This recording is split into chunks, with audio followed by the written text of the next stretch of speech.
It's getting harder and harder to resist the draw of full electric vehicles. Most of them seem to be SUVs these days, but here's a zero-emission super mini, the Peugeot e-208.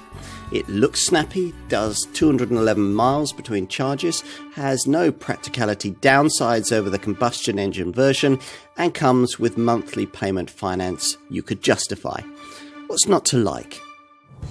Like all electric vehicles, this one develops all its torque at once. There's 260 newton meters of it, and this car simply hurls itself away from rest. Only takes a couple of seconds to crest 30, and 62 miles an hour is reached in just 8.1 seconds. The 1.5 tonne curb weight means you won't want to be throwing this car round corners too much. We've found ride quality though to be generally excellent, which is something that owners will prioritise more. Something else an e-208 buyer will prioritise is driving range, WLTP rated here at 211 miles. That's some way off being class leading, but it's a lot better than you'd get from trendier small EVs like the Mini Electric and the Honda E. The quoted range figure will only be distantly possible if you engage a somewhat restrictive eco mode that drops power output from 136 bhp right down to 83. Charging from empty via a wall box will take 7.5 hours. If your property happens to have a 3-phase electricity supply and you pay extra to have your e-208's standard 7.4 kilowatt onboard charger upgraded to 11 kilowatt spec, then that charging time can be reduced to just 5 hours. With a public 50 kilowatt rapid charger, the replenishment time to charge from 15 to 80% is 45 minutes. The all-electric e-208 is distinguished from what Peugeot calls thermic-powered models by the adoption of body colouring for the front grille and a more unusual dichroic finish for the lion badge, which appears to change colour depending on your viewing angle. Most versions of this model will be ordered in either GT line or top GT spec. These top two variants recognisable by diamond black roof colouring and glossy black wheel arch flares, which streamline the body, making the wheel diameter of the 17-inch wheel rims appear larger.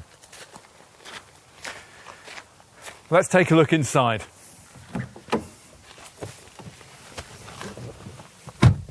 Where there's the usual i-cockpit driving position in a 208 that sees you viewing the instrument binnacle over the upper rim of the tiny steering wheel rather than conventionally through the wheel spokes. On all but the entry-level version of this model, you'll find that concept has been further developed with the addition of this clever 3D instrument binnacle display. More media technology sits to your left in the form of the usual centre dash touchscreen, normally 7 inches in size but optionally available in 10-inch form. The seats are reasonably comfortable, there's nothing much wrong with the ergonomics, and there's a reasonable amount of cabin storage space too. There are also plenty of media connectivity points, plus on most models you get a wireless charging mat too with its own neat lidded compartment. Let's take a look in the rear. It's certainly more cramped here than the Super Mini norm, but it'll be fine for the children who will most commonly travel back here. The curvature of the front seat backs is designed to improve knee room. There's a notably low central transmission tunnel, and there's loads of room to poke your feet beneath these front chairs. There's no compromise in boot space, which is 311 litres, just like in any other 208. It's quite a usable, spherically sized space with 674mm of length and 1018mm of width between the wheel arches. So, how successful has Peugeot been with this e-208 in terms of what it describes as unboring the future? Well, we think you'll be impressed. Most will recognise that in this car, Peugeot has delivered an EV Super Mini that you could really bond with. Glug, glug, plug. Bring it on.